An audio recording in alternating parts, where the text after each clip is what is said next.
Hey there, friends. How's it going? As I was scrolling through my library trying to decide what to review next, I stumbled upon Fable.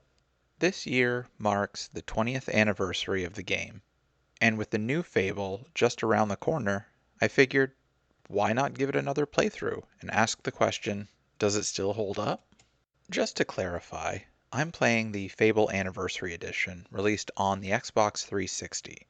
It features enhanced graphics and an updated UI, but it's still fundamentally the same experience. Perfect for this review. Let's jump in. Released in 2005, Fable puts you in the role of one of the great heroes of Albion.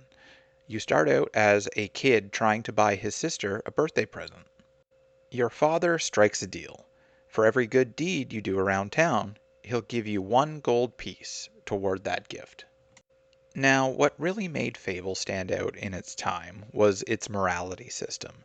Even though your objective was clear, the game gave you the freedom to decide how you'd like to achieve it. For example, you could accept a bribe to keep quiet about a cheating husband, Look, Sonny, keep your mouth shut about this, right?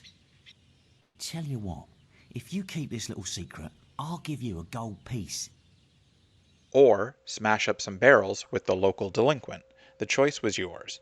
On this playthrough, I went full good guy mode. I snitched on the husband, You filthy swine! I ought to chop them right off! I guarded the barrels, Are you just gonna stand there like a lemon? and I protected a kid from a bully. Hey! I'm sorry, I'll leave him alone. Just please don't hit me again. After earning enough gold, I bought the box of chocolates for my sister. Shortly after you give her the gift, bandits attack your village, and everything burns. You're eventually rescued by Maze, a wizard so shady he could cast a shadow at midnight. Got him! He takes you to the Heroes Guild, where he explains that you'll be trained to fight and fulfill your destiny. After a short period of mourning, the training begins.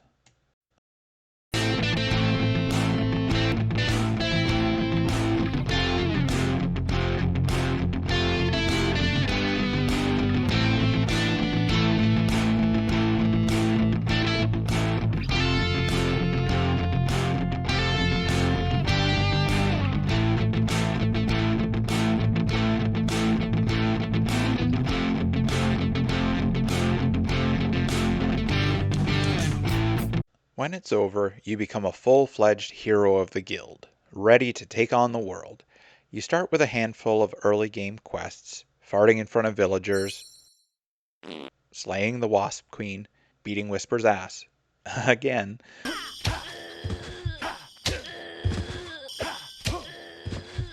and escorting some terrified traders through a dangerous swamp.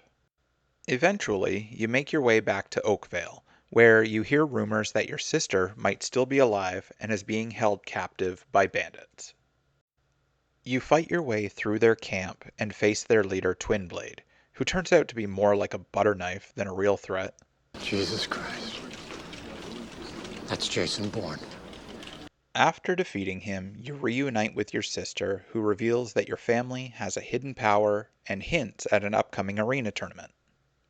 Once I heard her out and decided to let Twin live this time, I left the camp and jumped back into some more hero work and leveling up.